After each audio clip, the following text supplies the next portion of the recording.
Hello and welcome, Exiles. I want to announce my plans for the Dawn of the Hunt patch and what I'm going to be doing. First of all, there is going to be patch notes we are expecting within the next day or so here, and I will be updating the Stormweaver build planner and guide accordingly. Whether or not that's, hey, there's a couple of changes here, hey, we're getting nerfed here, this is how the character's going to be. I need to see the patch notes to really assess the damage. Ultimately, this character is much stronger than most other characters in the game. Archmage is simply just overtuned, and I'm expecting them to give it some heavy nerfs. Now, even with some decent nerfs, Archmage might still be one of the strongest builds in the game, so we really need to see how much they nerf it by. I'm just not sure, and I'm waiting on that to make a video update for it. So that is coming after the patch notes. I will assess the damage. Now, aside from that, I like variety in my life. I don't want to just replay the same build for the 0.2 patch, and I want to play something new. And I gotta say, from the new ascendancies they've given us, Lich to me is looking very tempting. Quite frankly, I'm assessing these ascendancies, and I think Lich is just the best. I could be completely wrong, I could be cooked, but let me break down my thought process. First of all, Soulless Form plus Eternal Life.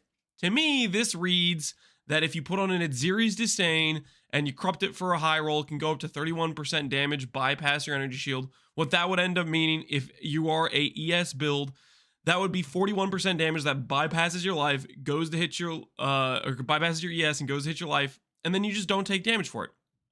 It reads as just straight raw damage reduction, which is something that by that amount of quantity is usually pretty hard to get. Now, we will see if they nerf Adziri's Disdain to account for this, but if they don't, this should be one of the tankiest, if not the tankiest classes in the game. I'm fairly confident of that.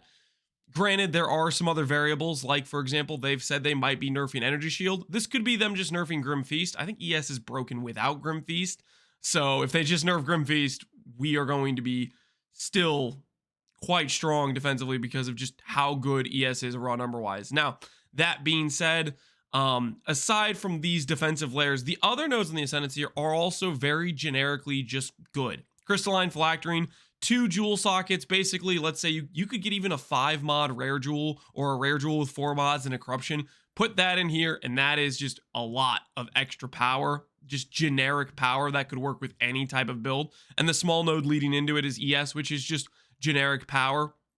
And then to follow that up, the other nodes they have non-channeling spells, some damage multipliers for power charge consumption or consuming your energy shield. Both of these are just decent damage options for if you want to stick to a spell build. And then if you want to have some more variety options, we have Explode on cursed enemies. So if you run like a Blasphemy Aurora, you'd get Explode in your build. That would feel pretty good. Or you have the option to get Unholy Might into your build, which, speaking of, this thing comes with a lose mana per second. Another thing I wanted to talk about, another upside of Soulless Form, Eternal Life, is it also, to some extent, has a mana solution for you. Because the base mana regen rate per second is about 4% of mana. This is 6% of life. Typically, as long as you aren't an Archmage character, you get a higher life number than you do mana number to begin with, in most cases. Even on an ES build, like if we're leaning into Adziri's Disdain, we might want to still scale life because it'll give us more ES as well, which would mean this regen amount would just be a higher base flat amount per second, and I'm pretty sure this would still scale with mana regen rate, which would mean mana solutions would be easier even if you took this downside for Unholy Might. That has potential there. On top of that, the other one nodes behind these, I will say Eldritch Empowerment, or not Eldritch Empowerment, sorry, Blackened Heart and Dominion over Flesh. I'm not particularly impressed by Blackened Heart. Blackened Heart, for example, 4% magnitude of 30% gain is extra is 1.2% gain per 100 mana. For context, Archmage, I believe, gives you about 9% gain per 100 mana, so it's like 8 times more powerful, 7 times more powerful, roughly. So in that context, Archmage at gain 9% per 100, OP gain 1%. I'm not sure that's enough to make it warranted for an ascendancy point, but it might still be decent enough to consider as an option. Now, ultimately, when I'm looking at this ascendancy, yes, there's a bunch of stuff that says spells. Yes, you are a witch. But aside from that fact, if I didn't want to play spell build or a witch build, I just wanted the defensive package.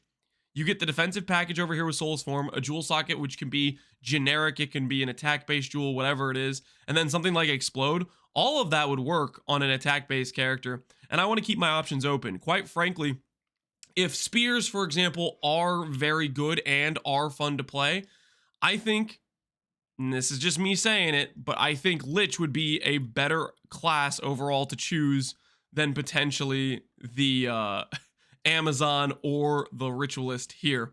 That being said, these ascendancies do have some decent stuff going for them. For example, if you wanted to do a like Queen of the Forest angle with Stalking Panther, that helps you scale that evasion quite a bit. And the base crit node here is fairly decent for damage. So like Amazon to me seems fairly legitimate, but ultimately I can't get over how tanky this class looks. Withholding, they don't completely gut its Ares of Sane. So we're going to see on that how that rolls out. But I'm leaning towards starting a Lich. And quite frankly, I might start out with some Chaos spells, but then swap into I'm probably going to try to target whatever I think is going to be the strongest after the patch notes, what they nerf or buff the most. I'm going to assess that and try to go from there. Ultimately, I want to make a pretty strong character, and we'll see how that goes. So that's my rough plans for League Start. I'm leaning towards a Lich. I would need to see the patch notes. I will be updating you guys on the Stormweaver changes to what they changed Archmage, what they nerf, what they buff. But yeah, I'm looking forward to probably a Lich start. We'll see how that goes. And my plan is to make, once we get patch notes, more updated planner, roughly of what I'm gonna do with the character. Maybe a buy list of items I'm gonna be searching for on the character, as well as I will do every day or every other day, daily, like essentially updates to the character, basically being like, hey, this is where we progressed in this day, this is the upgrades we went for, this is how the character's performing, stuff like that. Similar to what we did with the Stormweaver Archmage start when we did that on the initial launch of the early access.